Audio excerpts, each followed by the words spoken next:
In the picturesque town of Boone, North Carolina, nestled in the Blue Ridge Mountains, the unexpected disappearance of a young college student, James Martin Roberts, known affectionately as Martin, has left a community grappling with more questions than answers.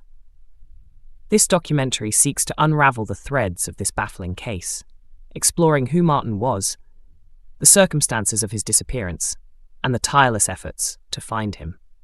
Boone, a town known for its vibrant university life and scenic beauty, was shaken on April 21, 2016, when one of its own vanished, seemingly into thin air. Martin, a 19-year-old student, was last seen on the campus of Appalachian State University, leaving behind a trail of mystery and concern. Born and raised in Kernersville, North Carolina, Martin was the quintessential all-American boy. Friends and family remember him as a jovial, friendly young man, always ready with a smile and a helping hand. Martin's journey to Appalachian State University was marked by the typical aspirations of any college student: a pursuit of knowledge, new experiences, and the forging of lifelong friendships. However, his path was not without its challenges. Joining the Tau Kappa Epsilon fraternity, Martin embraced university life, but an incident involving drinking and driving led to a turning point. It was a mistake that weighed heavily on him, prompting a period of reflection and a semester away from university life. Returning to Boone, Martin enrolled in online courses at Caldwell Community College and Technical Institute. It was a step towards rebuilding, a testament to his resilience and determination to get back on track. Unbeknownst to some of his friends, Martin was planning a return to Appalachian State. It was a plan that spoke of his hopes and dreams, a future that he was slowly piecing back together. As the spring of 2016 blossomed in Boone, Martin seemed to be regaining his footing. But the events of April 21st would leave a void in the hearts of those who knew him, a mystery that began on an ordinary day turned extraordinary. April 21st, 2016 began like any other day in the bustling college town of Boone. Students moved between classes. The spring air was filled with the promise of the coming summer, and Martin Roberts, a 19-year-old student, embarked on a day that would become etched in the memory of this close-knit community. Martin's day started in the apartment he shared with his roommates near the university campus. It was a typical college living situation, marked by the camaraderie and bustle of student life. But Martin never made it to the library. Instead, a chance encounter with his cousin at a bus stop on the corner of Rivers Street and Blowing Rock Road revealed a change in his plans. He mentioned heading to his fraternity house, a destination he would never reach. The hours ticked by, and as evening fell over Boone, Martin's absence began to raise concerns. It was unlike him to not communicate his plans or whereabouts. As night turned into the next day, and there was still no word from Martin, his roommates and family's concern deepened. His father, John Roberts, driven by a growing sense of unease, reached out to Martin's friends and eventually to the authorities. The Boone Police Department, upon receiving the report of a missing student, began piecing together Martin's last known movements. The search for Martin was about to begin, a search that would expand far beyond the boundaries of this university town. The community of Boone, known for its tight-knit and supportive nature, rallied around the Roberts family. Volunteers, many of whom were Martin's fellow students and fraternity brothers, joined the search efforts, combing the campus and surrounding areas for any sign of him. As the sun set on the second day of Martin's disappearance, the reality of the situation began to sink in. Martin Roberts, a beloved son, friend, and student, had vanished, leaving behind a trail of questions and very few answers. As the initial shock of Martin Roberts' disappearance settled, the Boone Police Department, along with local volunteers, embarked on an extensive search. The serene landscape of Boone, usually a backdrop to student life and leisure, transformed into a vast area of countless possibilities and hidden dangers. The investigation began with gathering information from those who last saw Martin. The bus stop encounter with his cousin became a focal point, offering the last confirmed sighting and a starting point for tracing his steps. Martin's family, desperate for any information, worked tirelessly alongside the authorities. John Roberts, Martin's father, became a familiar and determined figure in the search efforts, his hope unwavering despite the passing days. The search expanded beyond the immediate vicinity of Boone. The rugged terrain of the Blue Ridge Parkway, an area Martin was known to frequent, became a key focus. State police helicopters equipped with infrared radar scoured the dense forests and hiking trails, a testament to the thoroughness of the search. Despite these extensive efforts, no trace of Martin was found. The lack of physical evidence was baffling. It was as if he had vanished into thin air. As days turned into weeks, the community's initial surge of hope began to wane. The question on everyone's mind was whether Martin had chosen to disappear or if something more sinister had occurred. The Boone Police Department pursued every lead, interviewing friends, family, and anyone who might have had contact with Martin. They delved into his personal life, seeking clues in his relationships, academic struggles, and state of mind. Martin's note, found in his room, added a layer of complexity to the case. It suggested a desire for change, a break from his current life, but stopped short of indicating any plans to harm himself. This ambiguity fueled various theories, from a planned disappearance to an unexpected encounter leading to tragedy. The disappearance of James Martin Roberts didn't just leave a void in the lives of his family and friends. It sent ripples through the entire Boone community.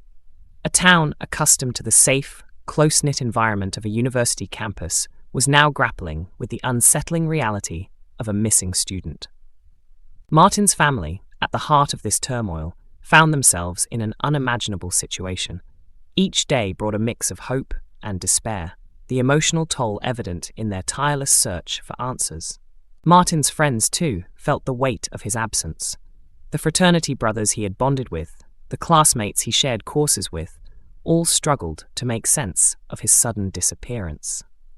The broader Boone community, including local businesses, schools, and various organizations, rallied in support. Fundraisers were organized, missing person flyers were distributed, and local media kept Martin's story in the public eye. As weeks turned into months, the fervor of the initial search efforts inevitably waned, but the resolve to find Martin remained. The case had become a fixture in the town's consciousness, a mystery that continued to baffle and concern. The emotional impact extended beyond Boone, reaching online communities and missing person networks. Martin's story resonated with many, drawing attention to the broader issue of missing young adults and the challenges in searching for them. Back in Boone, the Roberts family faced the daunting task of maintaining hope while coping with the daily realities of an unresolved case. Birthdays, holidays, and family gatherings were now marked by Martin's absence, each occasion a reminder of the unresolved questions surrounding his fate. As the investigation continued with no significant leads, the community began to confront the possibility that they might never know what happened to Martin.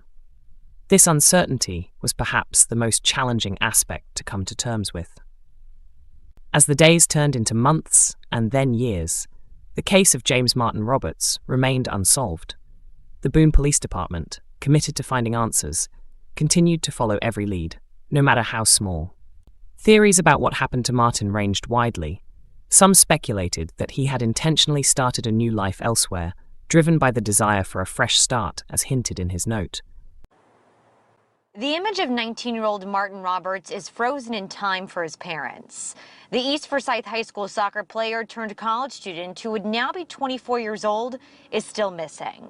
It definitely is very eerie to look at, especially at first, because, Martin has set in my mind 5 years ago, or even before that, with old pictures that are around the house. The National Center for Missing and Exploited Children released a new age progression photo of the Kernersville teen who disappeared in Boone 5 years ago. Martin was last seen near the Appalachian State University Convocation Center in April 2016.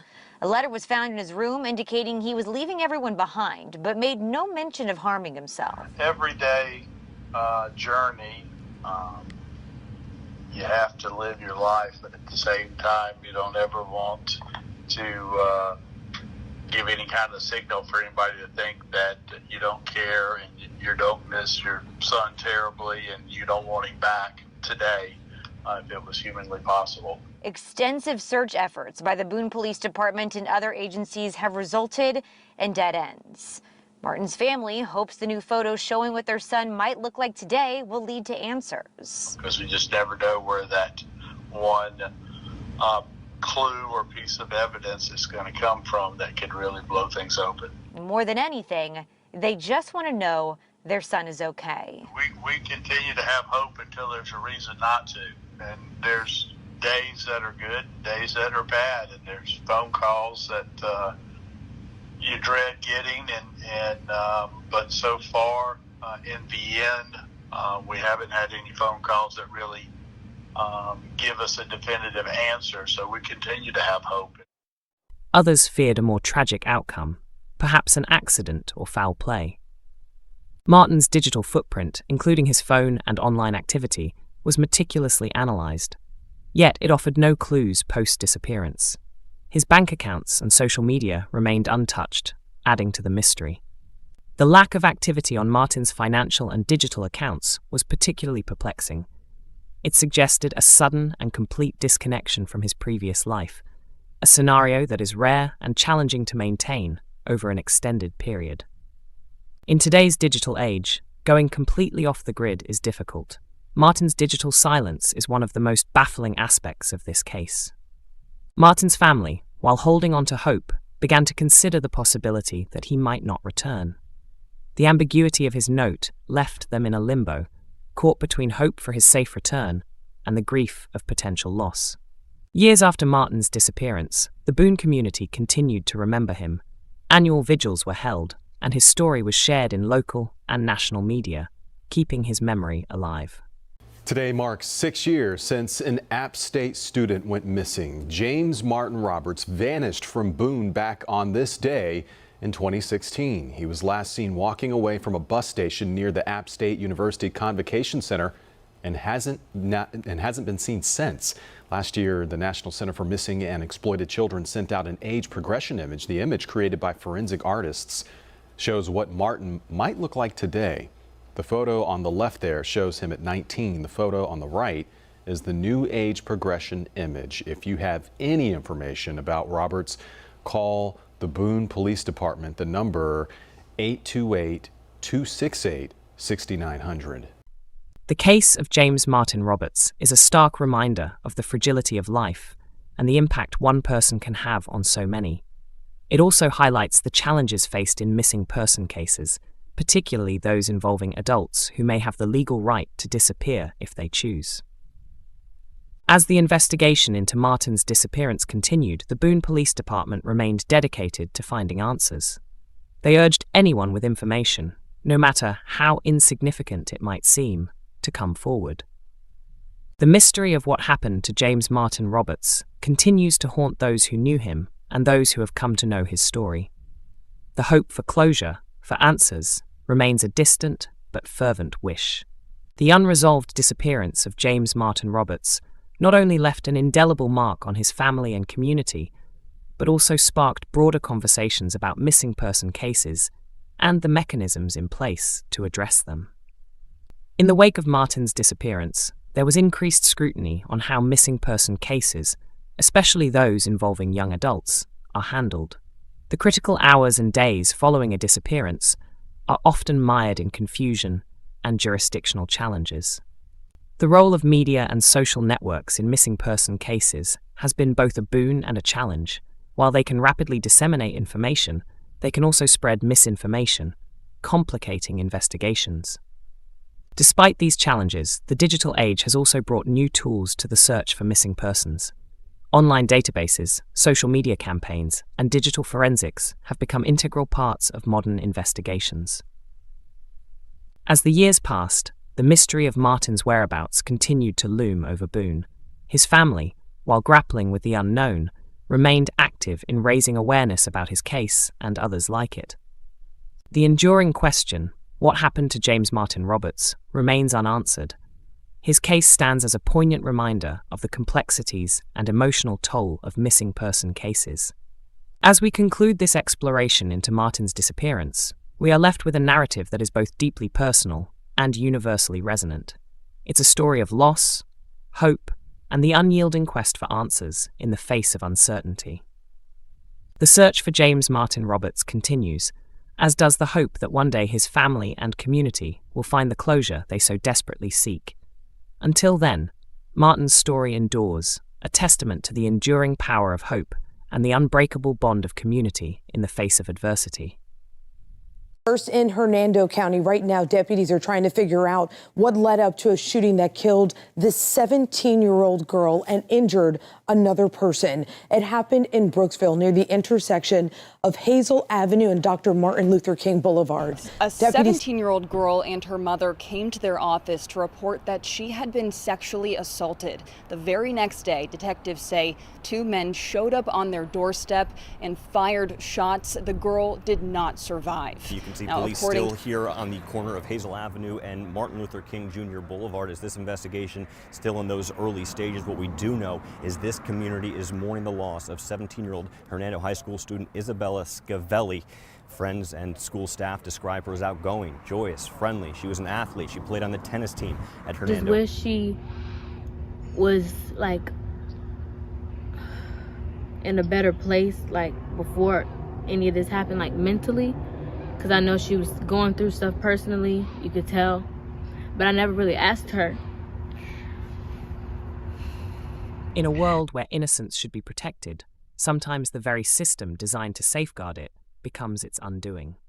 This is the story of Isabella Scavelli, whose quest for justice in the face of evil led to a heart-wrenching tragedy. High school junior Isabella Scavelli embodied the aspirations of every parent. A distinguished honor roll student, an active member of her school's student council and the ROTC, Isabella was a beacon of hope and ambition. Her dream? To serve her country in the military. However, Isabella's bright future was overshadowed by a dark event. On February 6, 2023, accompanied by her supportive mother, she bravely walked into a sheriff's office in Brooksville, Florida.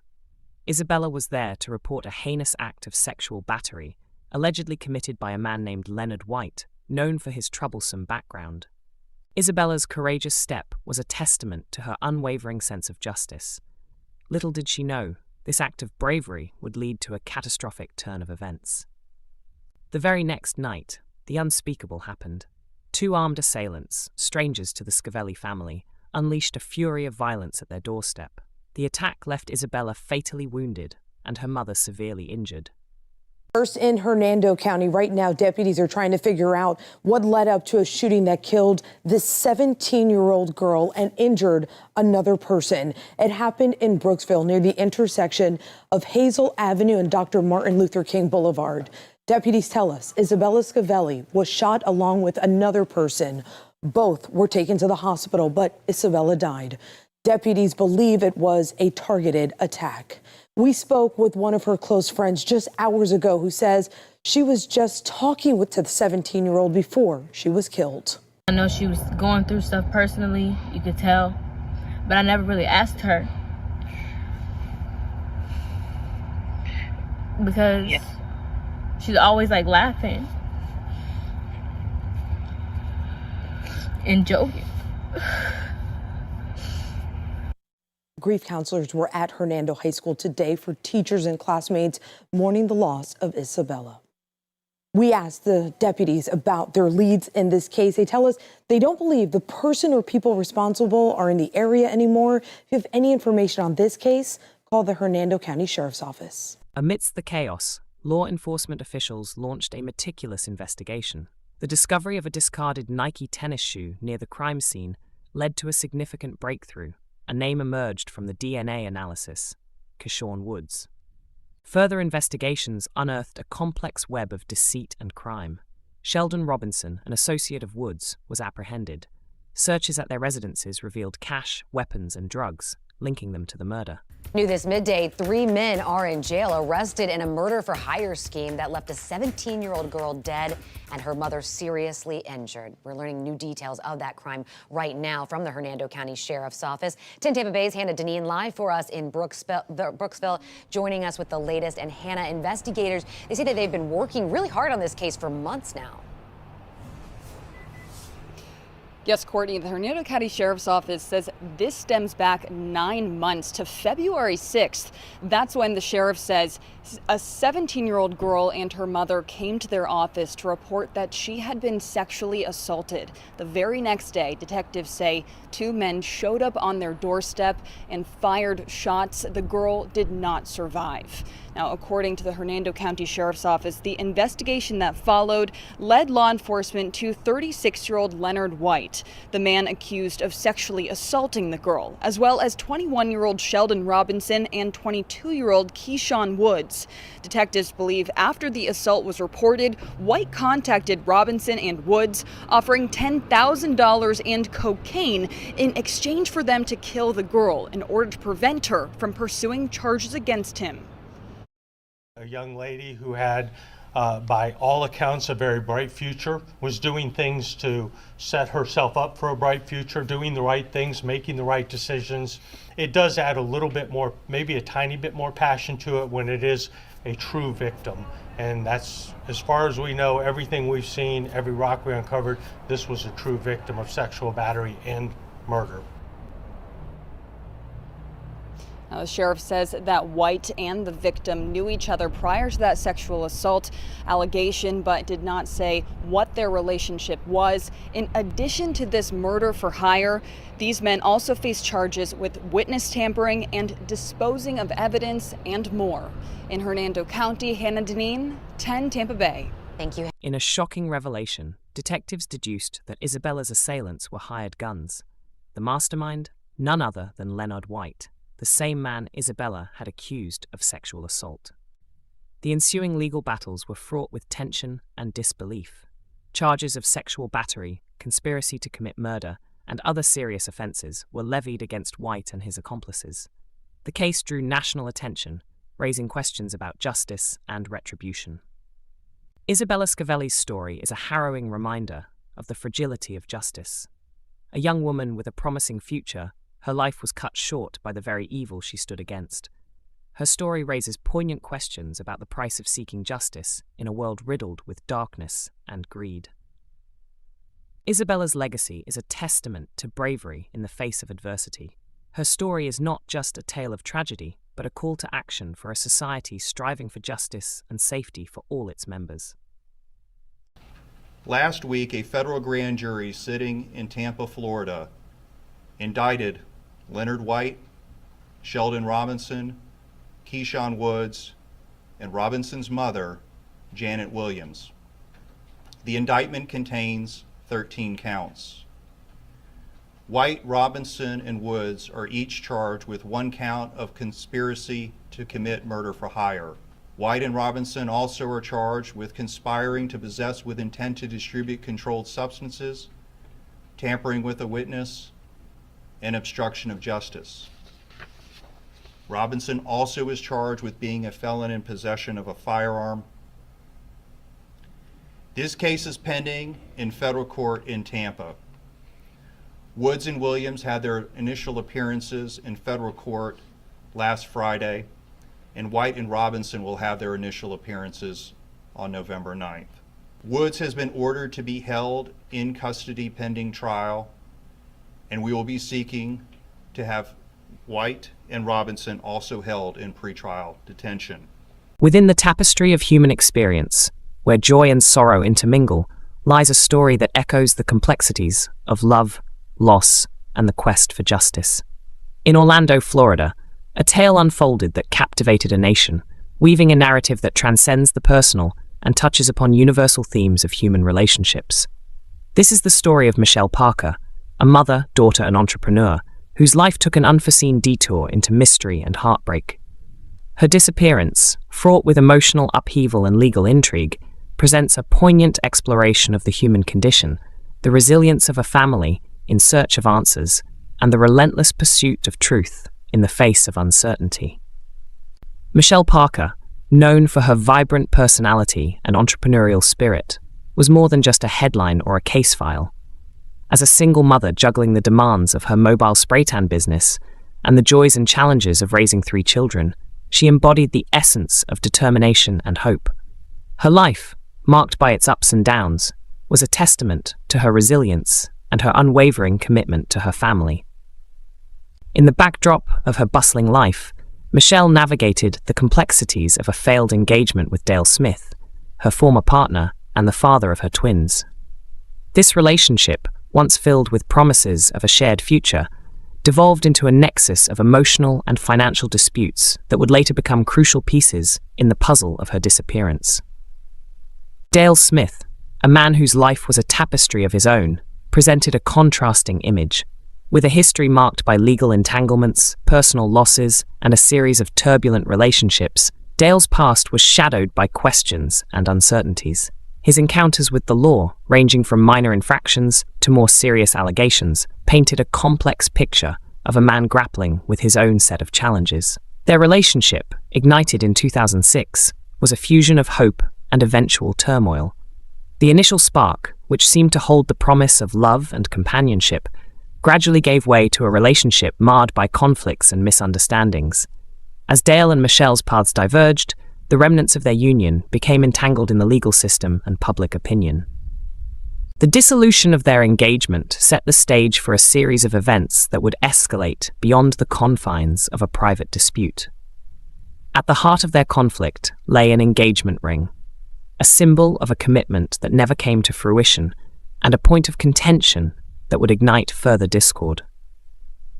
Michelle's alleged act of discarding the ring during a heated moment symbolized more than just the end of their relationship.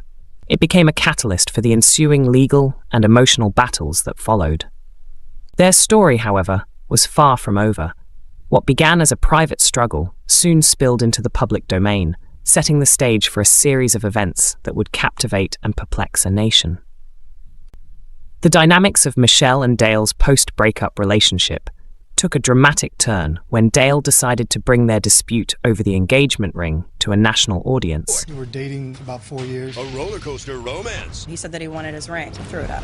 Derails. I felt somebody grab me and yank me around. He's crying, I'm crying, he's sorry, I'm sorry. We brushed it under the rug and I stayed with him for a few more months. You're like drugs to each other. You're addicted to each other. Next People's Court. Choosing to air their grievances on the People's Court was a move that not only surprised Michelle, but also plunged her into a scenario she had once found entertaining, yet never imagined being a part of. This decision would later be scrutinized for its timing and intentions, adding layers of complexity to an already intricate situation. On the show, which was recorded prior to its airing, the couple's turbulent relationship was laid bare for the public to see. Accusations and revelations made by Michelle painted a picture of a relationship fraught with issues, including infidelity and physical confrontations.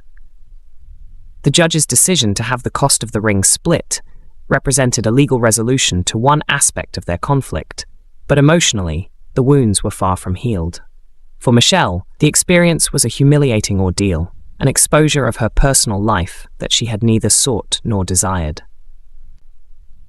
The fateful day of Michelle's disappearance, November 17, 2011, was marked by a convergence of events that would later be dissected for clues and meanings. The airing of the People's Court episode featuring Michelle and Dale coincided with the last day Michelle was seen.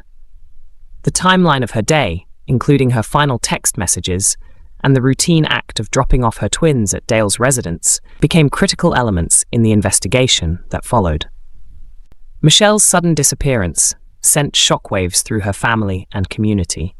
The discovery of her vehicle, with its distinctive business decals removed, and the retrieval of her phone under circumstances that suggested foul play, deepened the mystery. The involvement of law enforcement brought the case into the public eye, raising numerous questions about the circumstances leading up to her vanishing. Dale Smith, the last person known to have seen Michelle, became a central figure in the ensuing investigation. His past, coupled with his actions and reactions in the aftermath of Michelle's disappearance, drew scrutiny from both the authorities and the public. Despite the lack of immediate evidence linking him to any wrongdoing, his refusal to fully cooperate with the investigation, including his reluctance to take a polygraph test, cast a shadow of suspicion. The search for Michelle Parker was extensive, involving law enforcement, family, friends, and volunteers. The initial phase of the investigation focused on piecing together Michelle's movements on the day she disappeared. Surveillance footage, cell phone records, and witness statements became key elements in constructing a timeline of her last known activities.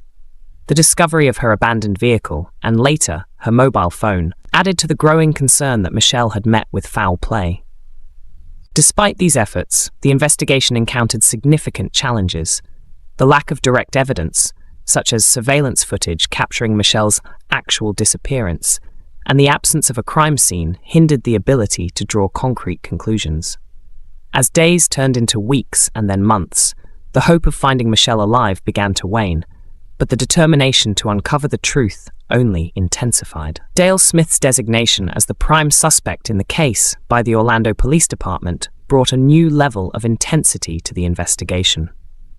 His past encounters with the law, his tumultuous relationship with Michelle, and his behavior during the investigation were scrutinized. However, the absence of concrete evidence linking him to Michelle's disappearance left investigators and the public in a state of frustrating uncertainty. In the wake of Michelle's disappearance, the legal focus shifted to the custody of her and Dale's twins. The contentious custody battle became a parallel storyline, with implications for both families involved. Michelle's family, particularly her mother, Yvonne Stewart, fought tirelessly to maintain a relationship with the grandchildren amidst the backdrop of suspicion and grief. The custody rulings, swinging back and forth, reflected the complexity of the situation, where the children's welfare was paramount, but the shadow of the ongoing investigation loomed large. For Michelle's family, the disappearance was a life-altering event. Each development in the case, each search that turned up empty, each court hearing, and each passing year without answers added layers to their grief. Yvonne Stewart, serving as both an advocate for her missing daughter and a grandmother striving to protect her grandchildren, became a public face of resilience and determination. The family's efforts extended beyond the search for Michelle. They became advocates for legal changes, seeking to protect the rights of families in similar situations. As years passed, the case of Michelle Parker remained in the public consciousness, a mystery that continued to evoke questions and speculation. The lack of closure not only affected her family, but also resonated with a community that had followed her story from the beginning. The hope for new leads, a breakthrough in the investigation, or even a confession that could shed light on what happened to Michelle, remained a distant, yet fervently held aspiration. Public's engagement with the case highlighted the vital role of community involvement in missing person investigations. It also brought to the forefront discussions about safety, particularly for women, and the importance of public vigilance in such cases. Community efforts in the search for Michelle, from organized searches to spreading awareness through social media, demonstrated the power of collective action in the face of adversity. The case also prompted conversations about the legal system's handling of missing persons cases, especially those involving complex family dynamics and custody issues. The legal battles over the custody of Michelle's twins raise questions about the rights of families, the welfare of children in custody disputes, and the intersection of family law with criminal investigations.